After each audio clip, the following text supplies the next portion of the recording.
ಸಿರಿ ವೀಕ್ಷಕರಿಗೆ ನಮಸ್ಕಾರ. ಇವತ್ತು ನಾವು table decorative item floating tea pot ಹೇಗೆ ಮಾಡೋದು ಅಂತ ತಿಳ್ಕೊಳ್ಳೋಣ. ಫ್ಲೋಟಿಂಗ್ ಟೀ ಪಾಟ್ ಮಾಡಲು ಬೇಕಾಗಿರುವ ಸಾಮಗ್ರಿಗಳು: cup and saucer, spoon, beads chain, silicone glue, artificial flowers, leaves, ribbons, die cuttings, decorative items, scissors, industrial glue ಮತ್ತು glue gun. Floating tea pot ಹೇಗೆ ಮಾಡೋದು ಅಂತ ಇವಾಗ ನೋಡೋಣ. ಕಪ್ ಆ್ಯಂಡ್ ಸಾಸರ್ ಇರುತ್ತಲ್ಲ, ಫಸ್ಟ್ ಇದನ್ನು ಚೆನ್ನಾಗಿ ನೀಟಾಗಿ ಕ್ಲೀನ್ ಮಾಡ್ಕೋಬೇಕು. ಇದನ್ನು ಸ್ಟಿಕ್ ಮಾಡಬೇಕು ಅಂತ ಅಂದರೆ ನಾವು ಇಂಡಸ್ಟ್ರಿಯಲ್ ಗ್ಲೂ ಅನ್ನೋದು ಯೂಸ್ ಮಾಡ್ತೀವಿ. ಇದು ಏನಕ್ಕೆ ಇದು ಯೂಸ್ ಮಾಡ್ತೀವಿ ಅಂದರೆ ಇದು ತುಂಬ ಸ್ಟ್ರಾಂಗಾಗಿ ಹೋಲ್ಡ್ ಮಾಡುತ್ತೆ ಈ ಸೆರಾಮಿಕ್ಕು ಮತ್ತು ಈ ಮೆಟಲ್ನ. ಇವಾಗ ಇದನ್ನು ಅಂಟಿಸೋಣ.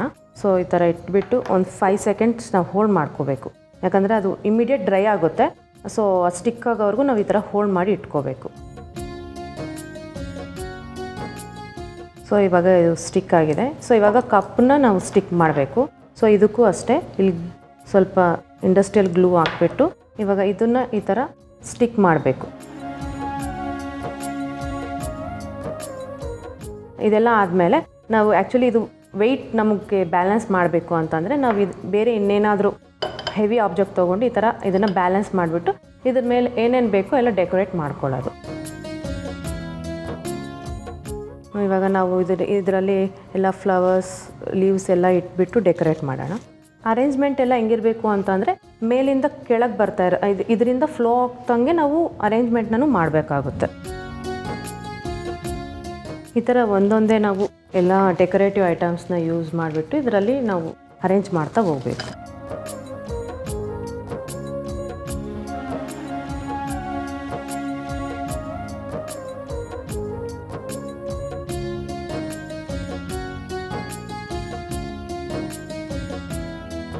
ಹಾಟ್ ಗ್ಲೂ ತುಂಬ ಬಿಸಿ ಇರುತ್ತೆ, ಜೋಪಾನವಾಗಿ ಅದನ್ನು ಹ್ಯಾಂಡಲ್ ಮಾಡಿ. ಈ ಥರ ನಮಗೇನೇನು ಡೆಕೋರೇಟಿವ್ ಐಟಮ್ಸ್ ಇದೆಯೋ ಅದನ್ನೆಲ್ಲ ನೀಟಾಗಿ ಅರೇಂಜ್ ಮಾಡ್ತಾ ಹೋಗ್ತಾ ಇದ್ದರೆ ಒಂದು ಒಳ್ಳೆ ಡೆಕೋರೇಟಿವ್ ಐಟಮ್ ನಮಗೆ ರೆಡಿ ಆಗ್ತಾ ಇರುತ್ತೆ. ಸೊ ಈ ಥರ ಬಟರ್ಫ್ಲೈ ಅದನ್ನೆಲ್ಲ ಕೂಡ ಇಲ್ಲೆಲ್ಲ ಪೇಸ್ಟ್ ಮಾಡ್ತಾಯಿದ್ರೆ ಚೆನ್ನಾಗಿ ಕಾಣಿಸುತ್ತೆ. ಈ ಥರ ನಾವು ಸಿಗೋ ಬರ್ಡ್ಸು, ಬೀಡ್ಸು ಎಲ್ಲನೂ ಯೂಸ್ ಮಾಡ್ಕೋಬೋದು.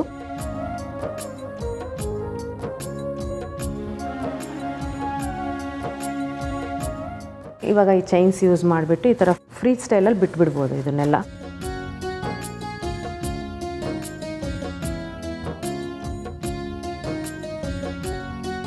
ಸೊ ನಮ್ಗೆ ಆ ಪ್ಲೇಟ್ ಕಾಣಿಸ್ದಂಗೆ ಸೊ ಅದನ್ನೆಲ್ಲ ಕವರ್ ಮಾಡ್ಕೋಬೇಕು. ಕೆಳಗಡೆ ಸಾಸರ್ ಇದೆಯಲ್ಲ,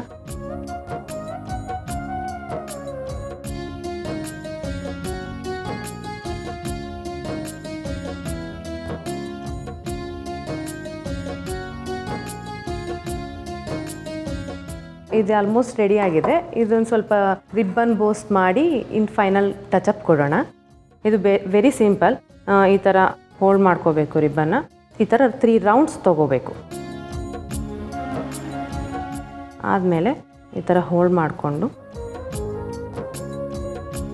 ಮತ್ತು ಇದೇ ರಿಬ್ಬನಲ್ಲಿ ಒಂದು ನಾಟ್ ಹಾಕ್ಕೋಬೇಕು.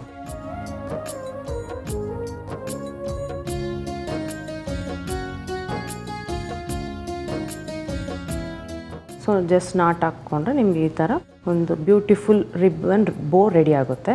ಸೊ ಇದನ್ನು ಇಲ್ಲೆಲ್ಲಾದರೂ ಪೇಸ್ಟ್ ಮಾಡು.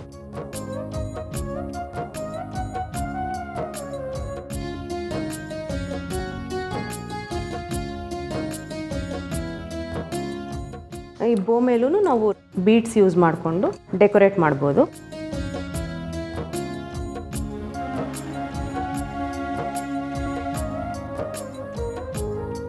ಇದು ಫಿನಿಶ್ ಆದಮೇಲೆ ಫ್ಲೋಟಿಂಗ್ ಟೀ ಪಾಟ್ ಈ ಥರ ಕಾಣಿಸುತ್ತೆ. ಇದು ನಾನು ಫ್ಲವರ್ಸು, ಲೀವ್ಸು ಎಲ್ಲ ಯೂಸ್ ಮಾಡಿದ್ದೀನಿ.